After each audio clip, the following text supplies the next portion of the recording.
petite vidéo aujourd'hui sur un sujet important, avoir un cheval qui est immobile au montoir et également l'importance d'utiliser un montoir.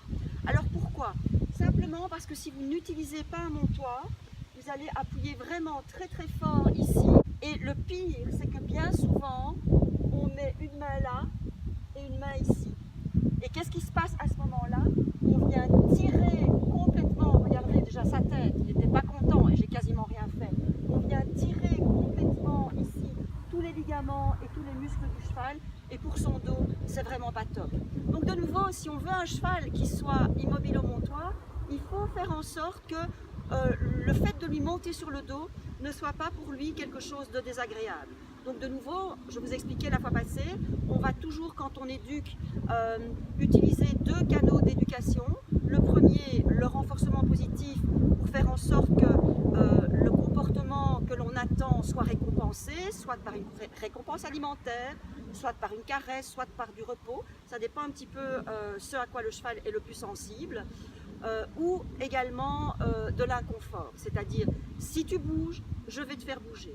Donc c'est pour ça que quand j'apprends à mon cheval à venir au montoir et à rester immobile au montoir quand je lui monte sur le dos, je travaille ici avec ma corde et mon licol.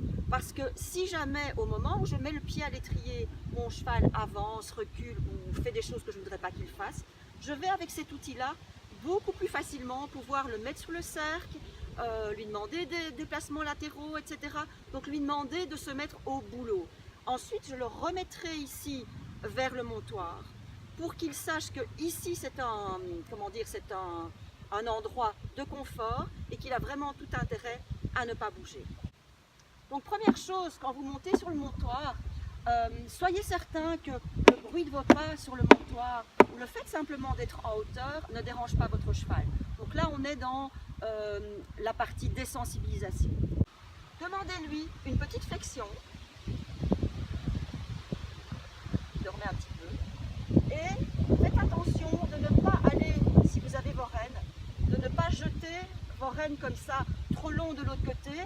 Parce que si jamais votre cheval bouge, il pourrait aller se prendre les pieds dedans et casser les rênes, ce qui est vraiment pas top. Donc, mettez votre pied à l'étrier, gardez la flexion, en tout cas au début, et faites en sorte de sortir votre pointe de pied. Parce que si au moment où vous montez, vous appuyez avec votre pointe de pied là, votre cheval peut peut-être simplement se dire « Ok, elle voudrait que je bouge ». Ok, donc, pointe de pied sortie. Avec ma main droite ici qui tient la rêne, je vais aller prendre, tu me donnes ta flexion, merci, je vais aller prendre l'écrin et mon autre main va venir se mettre ici avec mon coude là. Et je vais monter et la première chose que je demande à mon cheval, une fois que je suis assise, c'est ne rien faire. Back. Voilà, et donc ça je ne le couperai pas pour que vous voyez que les choses parfois ne se passent pas exactement comme on voudrait que ça se passe.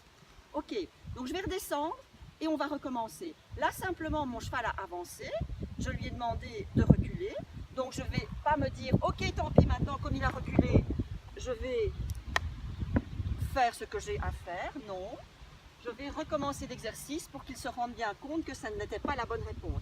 Alors vous voyez que je n'ai pas mis un énorme inconfort, je vais simplement demander de reculer. Ok. Là, je vais lui demander d'avancer un tout petit peu. Voilà, très très bien. De nouveau, donne-moi une flexion. Je mets mon pied, je sors ma pointe de pied, je prends ici sa crinière, il chipote un petit peu, j'attends qu'il me redonne sa flexion. Voilà. Super ça.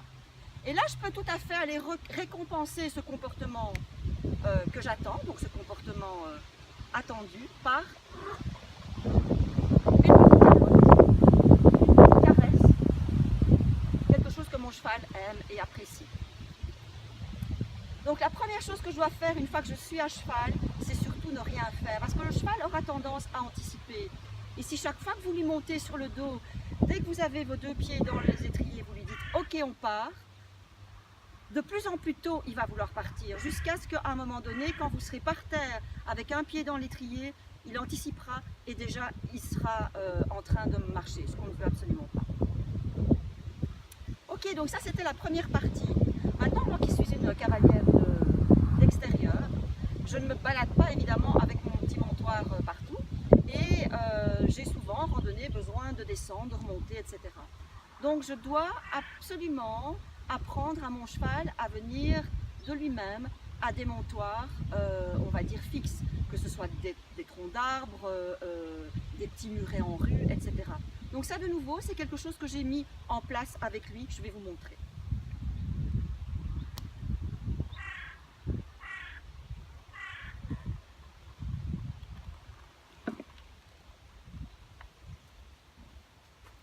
Ok. Donc, quel prérequis j'ai besoin pour avoir ça? J'ai besoin d'avoir un cheval, quand je lui demande de reculer, avec un yo-yo, il recule. J'ai besoin d'avoir un cheval également qui, même quand je suis sur le montoir, tu vas avoir quelque chose en bouche, voilà. Si même quand je suis sur le montoir, je peux lui demander de partir au pas ou au trot sur le cercle. Et surtout, j'ai besoin de déplacements latéraux par aspiration. Parce que vous allez voir, bien souvent, quand vous montez sur le montoir, votre cheval va se décaler et se remettre face à vous. Et ça, évidemment, c'est très compliqué pour que vous lui montiez sur le dos. Voilà, donc l'idéal, c'est un cheval qui anticipe ici dans ce cas-ci. Et qui sait que quand vous montez quelque part, il doit venir se garer exactement à la bonne place, c'est-à-dire, et ne pas demander de carottes. Exactement, se mettre à la bonne place. Avance un petit peu, ok, très bien. Et s'arrêter. Donc ça, c'est vraiment super important. Donc Sachem ici, c'est vraiment un comportement qu'il a appris, qu'il a acquis. Et maintenant, dès que je monte quelque part, il se dit ok, il va falloir que je me gare. Essayez de faire ça aussi à gauche et à droite, ça peut être très très pratique. Et également, c'est un très bon outil, quand on le fait vraiment des deux côtés, c'est un très très bon outil pour développer l'intelligence de votre cheval. Donc essayez de jouer avec ce montoir, que ce soit pas simplement, que vous n'utilisiez pas simplement en fait quand vous lui montez sur le dos, mais simplement comme un jeu, comme vos sets de jeu en fait, que ce soit quelque chose que vous fassiez de manière ludique et interactive avec.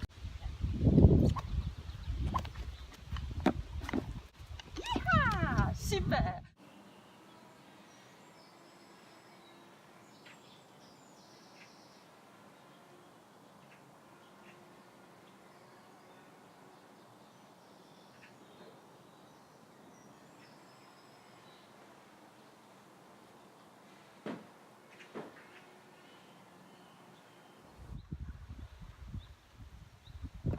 Voilà, donc n'oubliez pas, chaque fois que vous éduquez votre cheval, ça doit être du plaisir pour vous, du plaisir pour lui.